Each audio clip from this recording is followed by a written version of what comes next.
یہاں کیوں کھڑی ہو اور رو کیوں رہی ہو؟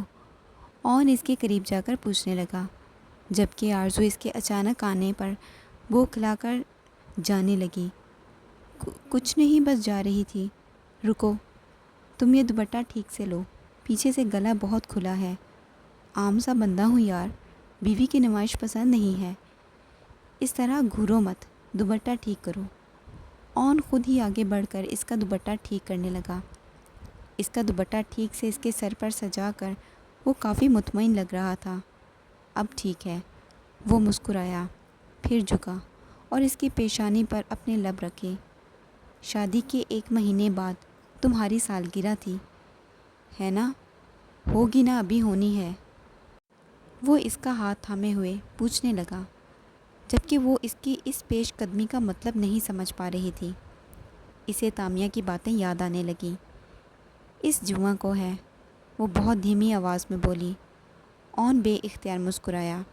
اس کا مطلب اتنا انتظار کرنا پڑے گا تمہارے پاس آنے کے لیے؟ چلو جی، کوئی بات نہیں، انتظار کا پھل میٹھا ہوتا ہے۔ یہ سب کچھ ختم کر کے جلدی کمرے میں آنا، بہت ساری باتیں کرنی ہیں تم سے۔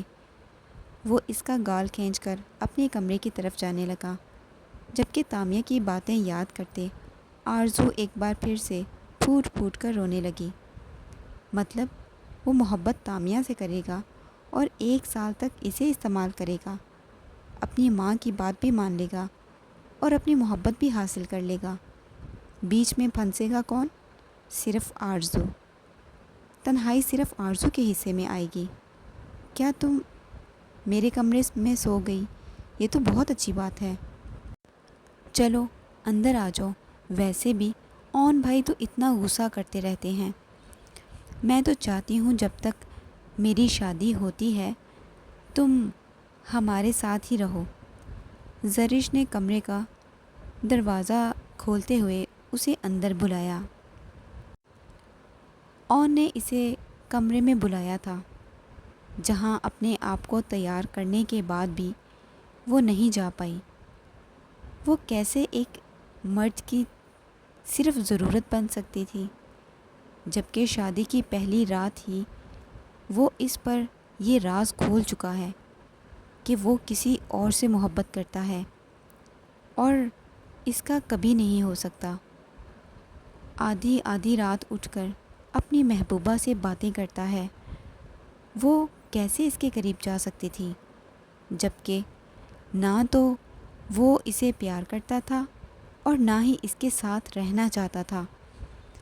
وہ تو صرف اپنی ماں کی بات مان کر اس کے ساتھ یہ رشتہ نبھا رہا تھا اور 1 سال کے بعد اسے طلاق دے کر ویسے بھی فارغ کرنے والا تھا۔ لیکن یہ بھی تو ہو سکتا ہے کہ آرزو اسے اچھی لگنے لگے اور وہ اس تامیہ کو بھلا دے جس سے وہ محبت کرتا ہے۔ لیکن پہلی محبت تو کوئی نہیں بھولتا، تو کیا وہ اپنی پہلی محبت کو بھول جائے گا؟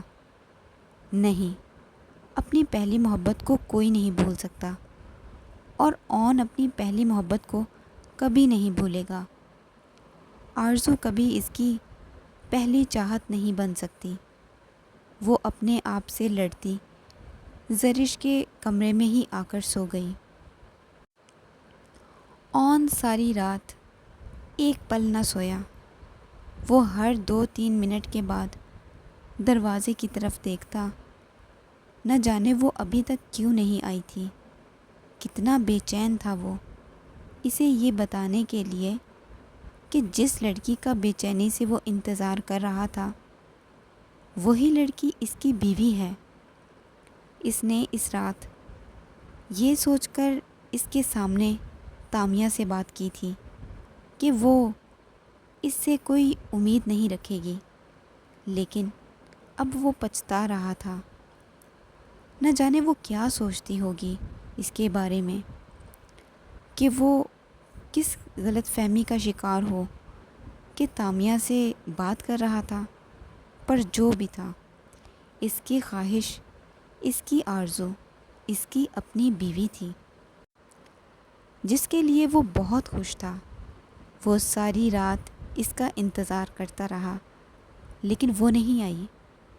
وہ 3 بار تو اسے باہر ڈھونڈنے بھی گیا لیکن نہ جانے وہ مہمانوں میں بزی تھی یا کوئی اور وجہ، وہ ساری رات کمرے میں نہ آئی۔ تمہارے اس برتھ ڈے پر میں تم سے معافی مانگوں گا آرزو، ان سب خطاؤں کے لیے جو میں نے انجانے میں کی۔ مجھے یقین ہے تم مجھے معاف کر دو گی۔ وہ صبح اٹھتے ہی اپنے کام پر چلا گیا۔ اسے آج بہت ضروری کام تھا، جبکہ بابا کو اعتراض تھا کہ گھر میں بہن کی شادی ہو رہی ہے اور یہ اپنی ڈیوٹی سنبھالے۔ بابا اور تایا ابا نے اس کے پیچھے کافی جلی کٹی باتیں کی جس میں اس کے بھائی بھی شامل تھے۔ آج سے پہلے آرزو ان باتوں پہ دھیان نہیں دیتی تھی، لیکن نہ جانے کیوں اب اسے یہ باتیں بری لگنے لگی تھی کہ کوئی اس کے شوہر کے بارے میں اس طرح کی باتیں کرے۔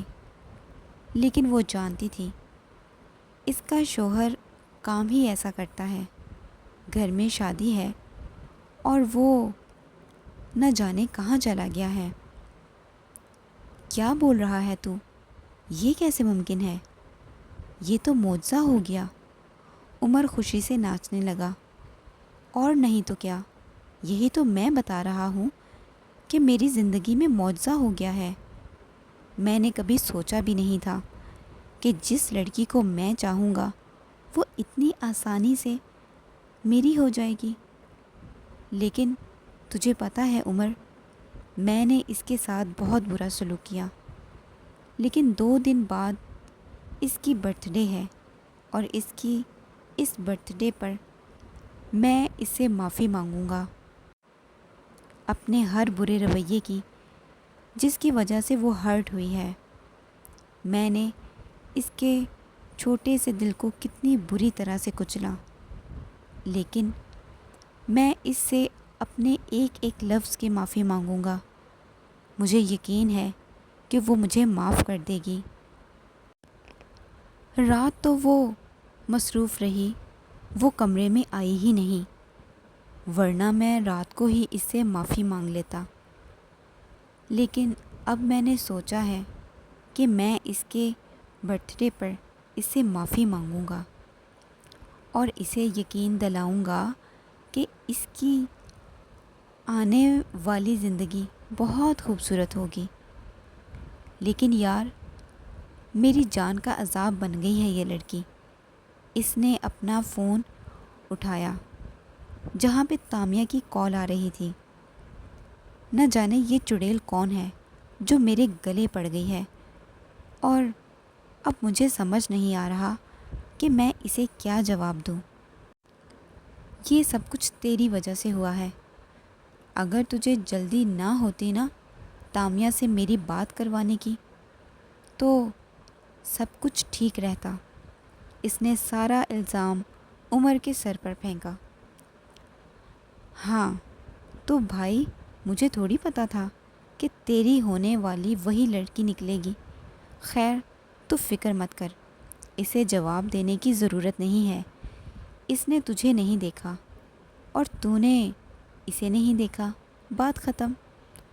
اور یہ ذرا ذرا سی باتیں تو پاکستان میں ویسے بھی آئے دن ہوتی ہی رہتی ہیں۔ اون نے بے نیازی سے کہا، ارے نہیں یار، یہ لڑکی مجھے جانتی بھی ہے، یہاں تک کہ یہ تو یہ بات بھی جانتی ہے کہ میں شادی شدہ ہوں۔ اور اب اگر میں نے اسے یہ کہا کہ جس لڑکی سے میری شادی ہوئی ہے میں اسے تمہیں سمجھ کر تم سے بات کر رہا تھا، تو یہ آرزو کے پاس آ کر نہ جانے کیا بکواس کرے۔ تو اب تو کیا چاہتا ہے؟ عمر نے پوچھا۔ مجھے لگتا ہے ایک بار اس لڑکی سے مل کر اسے سمجھانا پڑے گا کہ میں جس لڑکی کو سوچ کر تم سے بات کر رہا تھا وہ تو میری بیوی ہے، اور اب میں تم میں بالکل بھی دلچسپی نہیں رکھتا اور نہ ہی میں تم سے شادی کرنے کا ارادہ رکھتا ہوں۔ وہ صرف ایک غلط فہمی تھی اور کچھ نہیں۔ اور اس کے بعد وہ لڑکی کہے گی، ہاں بھائی کیوں نہیں، جیسا آپ کی مرضی، میں چلی جاتی ہوں۔ عمر جل کر بولا، ہاں تو کیا کروں میں؟ تمہارا مشورہ لینے آیا ہوں، تم سے مدد چاہتا ہوں میں۔ ایک طرف سے لائف سیٹ ہوئی ہے تو دوسری طرف سے جگڑ رہی ہے، پلیز مدد کر دے۔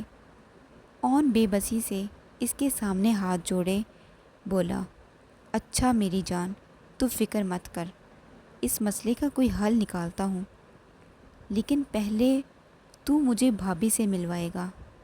ہاں کیوں نہیں، آج رات کو مہندی پہ آ تو رہا ہے، بہت پیاری ہے، وہ اتنی کیوٹ ہے کہ کیا بتاؤں۔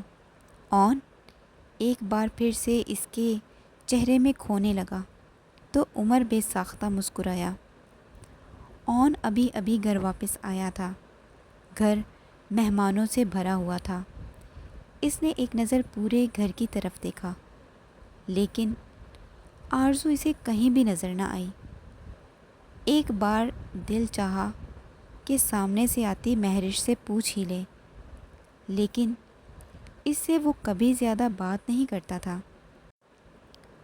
گھر کے ہر کونے میں دیکھتا، وہ اپنے کمرے میں آ گیا۔ وہ اسے کہیں نظر نہیں آئی۔ کمرے میں آیا تو تامیہ کا فون آنے لگا۔ یہ چڑیل اچھی گلے پڑ گئی ہے، اب اس سے پیچھا کیسے چھڑاؤں؟ وہ کال کٹ کر کے فون بیڈ پر اچھالتا نہانے چلا گیا۔ آرزو اپنا کچھ سامان لینے ابھی کمرے میں آئی تھی جب اس کا فون بجتا ہوا دیکھا۔ فون پر تامیہ کا نام صاف جگمگا رہا تھا۔ فون کافی دیر بجتا رہا، پھر آخر کار آرزو نے فون اٹھا ہی لیا۔ ہیلو، آرزو نے فون اٹھا کر کہا، تمہاری ہمت کیسے ہوئی اون کے فون کو ہاتھ لگانے کی؟ شرم نام کی کوئی چیز نہیں ہے تم میں؟ وہ تمہیں گھاس تک نہیں ڈالتا اور تم اس کا فون اٹینڈ کر رہی ہو؟ جانتی ہو اس کے بعد وہ تمہارا کیا حال کرے گا؟ تامیہ جو کب سے اون کو فون اٹھانے کا انتظار کر رہی تھی اور بار بار فون کٹ ہونے کی وجہ سے کافی حد تک غصے میں تھی، اس کی آواز سنتے ہی چلا کر بولی، جی میں نے یہی بتانے کے لیے فون اٹھایا ہے کہ اون نہا رہے ہیں، آپ بعد میں فون کر لیجیے گا۔ وہ اتنا کہہ کر فون بند کر چکی تھی جبکہ واش روم کے دروازے پر کھڑا اون اس کی آخری بات سن چکا تھا۔ آرزو کہیں تامیہ سے بات تو نہیں کر رہی تھی؟ وہ پریشان سا اس کے قریب آیا۔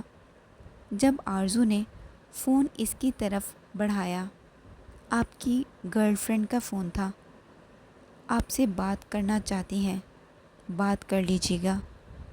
وہ فون اس کے ہاتھ میں تھماتی کمرے سے باہر نکل گئی، جبکہ وہ اس کے پیچھے لپکا۔ لیکن گھر میں اتنے مہمان دیکھ کر وہ واپس اپنے کمرے میں آ گیا، کیونکہ اس وقت اس نے صرف جینز پہن رکھی تھی اور گلے میں ٹاول ڈالا تھا۔ کافی دیر وہ کمرے میں یہاں سے وہاں ٹہلتا رہا۔ نہ جانے تامیہ نے اسے فون پر کیا کہا ہوگا، کہیں اپنے اور میرے بارے میں کوئی بکواس ہی نہ کر دی ہو۔ وہ آرزو کو سب کچھ کلیئر کرنا چاہتا تھا، لیکن اب اسے یہ بھی پریشانی تھی کہ نہ جانے تامیہ نے اسے کیا بتایا ہو۔ وہ اپنے رشتے میں سب کچھ ٹھیک کرنا چاہتا تھا، لیکن کہیں نہ کہیں کوئی نہ کوئی پرابلم ضرور آ رہی تھی۔ وہ قابل قبول کپڑے پہنتا کمرے سے باہر نکل کر آرزو کو ڈھونڈنے لگا۔ یہ گھر اتنا بھی بڑا نہیں تھا، نہ جانے کون سے کونے میں چھپ کر بیٹھ جاتی ہے وہ، کہ ملتی ہی نہیں۔ وہ خود ہی بڑبڑاتا اسے ڈھونڈنے میں لگا۔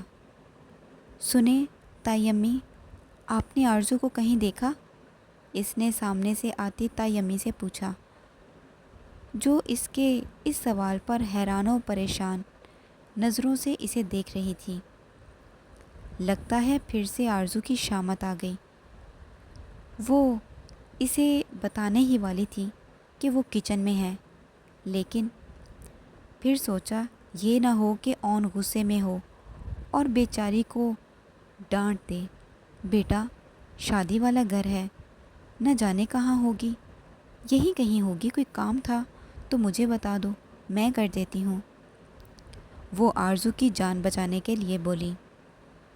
نہیں نہیں، کوئی کام نہیں تھا، بس ایسے ہی ڈھونڈ رہا تھا۔ وہ آج اپنے مزاج کے خلاف مسکرا کر بولا تھا۔ پھر وہ انہیں حیران چھوڑ کر آگے بڑھ گیا۔ آرزو بی بی، لگتا ہے آج ہی اپنے ساتھ ہوئے سارے ظلم کا حساب لوگی۔ ڈھونڈ ڈھونڈ کے آخر اسے وہ کچن میں نظر آ ہی گئی، لیکن کچن میں وہ اکیلی نہیں تھی، بلکہ مہرش بھی اسی کے قریب تھی۔ سنو، تمہیں باہر کچھ لڑکیاں ڈھونڈ رہی ہیں، اون نے مہرش کی طرف دیکھ کر کہا۔ مہرش تو اسے دیکھ کر ہی رہ گئی تھی، جو آج پہلی بار اپنے بھائی سے مخاطب ہوئی تھی۔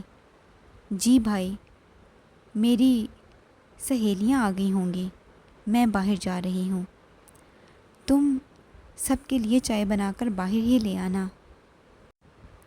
وہ کیا ہے نا، میری سہیلیاں پہلی بار ہمارے گھر آئی ہیں، وہ میرے علاوہ کسی اور کو نہیں جانتی۔ مہرش نے باہر نکلتے ہوئے اسے کہا۔ کوئی بات نہیں، تم جاؤ، میں سنبھال لوں گی۔ آرزو نے اسے باہر بھیجا اور پھر سے چائے بنانے میں مصروف ہو گئی۔ جب اسے اپنی کمر پر کسی کے ہاتھ محسوس ہوئے۔ لڑکی، تم ہنستی نہیں ہو کیا؟ ہنسنے پر کوئی پابندی ہے؟ یقین کرو، ہنستے ہوئے بہت پیاری لگو گی، ذرا مسکرا کر دکھانا۔ اون کے اچانک اس طرح سے قریب آنے پر پہلے تو وہ بوکھلا کر رہ گئی، پھر باہر کی طرف دیکھ کر اس کے ہاتھ جلدی سے اپنی کمر سے ہٹانے کی ناکام کوشش کرنے لگی۔ کیا کر رہی ہو؟ بس مسکرانے کے لیے ہی تو بول رہا ہوں، پھر میں خود ہی باہر چلا جاؤں گا، لیکن تمہیں مسکراتا دیکھے بغیر تو میں یہاں سے 1 انچ بھی نہیں ہلنے والا۔ اگر تم چاہتی ہو کہ میں شرافت سے بنا کوئی شرارت کیے یہاں سے چلا جاؤں تو تم مجھے مسکرا کر دکھا دو۔ وہ اسے آنکھ مار کر شرارتی انداز میں بولا۔ اون جی، پلیز جائیں یہاں سے، آپ کیا کر رہے ہیں؟ آرزو کا سارا دھیان کچن کے دروازے پر تھا۔ باہر ہال مہمانوں سے بھرا ہوا تھا، کوئی بھی کبھی بھی یہاں آ سکتا تھا۔ باتیں مت بناؤ آرزو، میں نے تمہیں رات کو کمرے میں بلایا تھا، تم آئی کیوں نہیں؟ کل تم نے اپنے شوہر کے حکم کی نافرمانی کی، اب میں تمہیں مسکرانے کے لیے بول رہا ہوں تو یہاں بھی تم نخرے دکھا رہی ہو۔ نہیں نہیں، نخرے اٹھانے میں مجھے کوئی پرابلم نہیں، بلکہ میں تو ویسے بھی تمہارے نخرے اٹھانے کے لیے ہر وقت تیار ہوں، لیکن اس کے لیے تمہیں میری باتیں بھی ماننی پڑیں گی، جیسے کہ ابھی میں تمہارے اس خوبصورت لال ٹماٹر جیسے گال پر کس کروں گا، ایسے۔ وہ زور سے اس کے گال کو اپنے لبوں سے چھوتے ہوئے بولا۔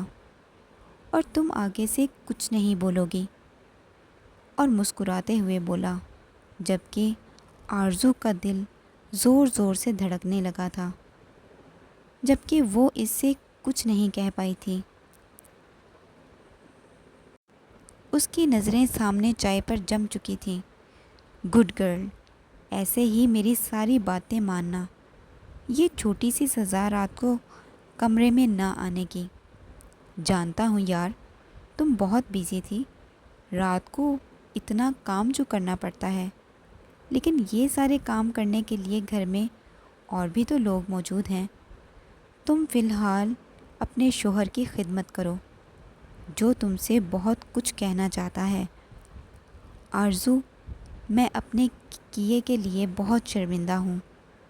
میں تم سے معافی مانگنا چاہتا ہوں۔ جو کچھ بھی ہوا اسے بھول جاؤ۔ ہم ایک نئی زندگی کی شروعات کریں گے، اور میرا اس لڑکی کے ساتھ کوئی تعلق نہیں ہے۔ باقی باتیں رات کو کمرے میں آنے کے بعد، اور آج رات کمرے میں ضرور آنا۔ تمہارے لیے سرپرائز ہے۔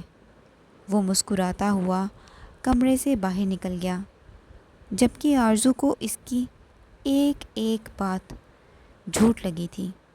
وہ کیسے اس رات کی وہ باتیں بھول جاتی جب اس نے اپنی پہلی رات کی بیوی کو یہ کہہ کر ٹھکرا دیا تھا کہ وہ اس کی محبت نہیں، مجبوری ہے۔ وہ صرف اس کی ماں کی بہو ہے، اس کے ساتھ اس کا کوئی تعلق نہیں۔ وہ کیسے بھول جاتی ان باتوں کو جو اس کمرے میں رہ کر اس نے کسی اور سے کی تھی۔ وہ کسی اور کو اپنی محبت کا یقین دلاتا تھا۔